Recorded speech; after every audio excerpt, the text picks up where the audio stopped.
Hi ആസിഫാണ്. നാട്ടിൽ നിന്ന് ഒരുപാട് പേര് യു എയിലോട്ട് ജോലി അന്വേഷിച്ച് പല കാറ്റഗറിയിൽ വരുന്നത്. അതുപോലെ നിങ്ങൾ ഫേക്ക് ആയിട്ടുള്ള ഒരു ഇതിലും ചെന്ന് പെട്ടുപോകരുത്. കണ്ടിന്യൂസ് ആയിട്ട് നിങ്ങൾ എംപ്ലോയീസിനെ അല്ലെങ്കിൽ കമ്പനീസ് കണ്ടുപിടിച്ചിട്ട് അവർക്ക് നിങ്ങൾ മെയിൽ അയക്കുക, നിങ്ങൾ നമ്പർ കിട്ടണമെന്നുണ്ടെങ്കിൽ വാട്സാപ്പിൽ CV അയക്കുക.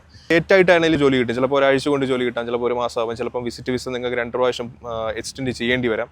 ഫേക്ക് കമ്പനി അഡ്രസ്സിൽ മെയിൽസ് വരും. നിങ്ങൾ ആ മെയിൽസിലൊന്നും നിങ്ങൾ പെട്ടുപോകരുത്.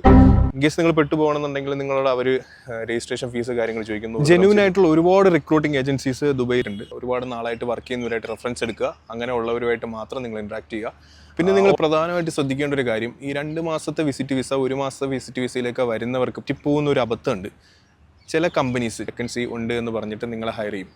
നിങ്ങൾ എടുത്തിട്ട് നിങ്ങളുടെ വിസിറ്റ് വിസ തീരുന്നത് വരെ നിങ്ങളോട് മേടിപ്പിക്കും. ഓക്കെ, നിങ്ങൾക്ക് വിസ കാര്യങ്ങളൊന്നും അവർ പ്രൊവൈഡ് ചെയ്തില്ല. റീസൺസും പറയും, ഇതുപോലെ വിസയുടെ ഇഷ്യൂസ് ഉണ്ട്, അല്ലെങ്കിൽ നെക്സ്റ്റ് മന്ത് വിസ ചെയ്യും. അങ്ങനെ ഉള്ളതിലൊന്നും മാക്സിമം പോയി വിടാതിരിക്കുക. അത്രയും ജെനുവിൻ ആണ്, മറ്റുള്ളവരുടെ റെഫറൻസിലും കയറിയതാണ് എന്നുണ്ടെങ്കിൽ നിങ്ങൾക്ക് അവരെ ട്രസ്റ്റ് ചെയ്യാം.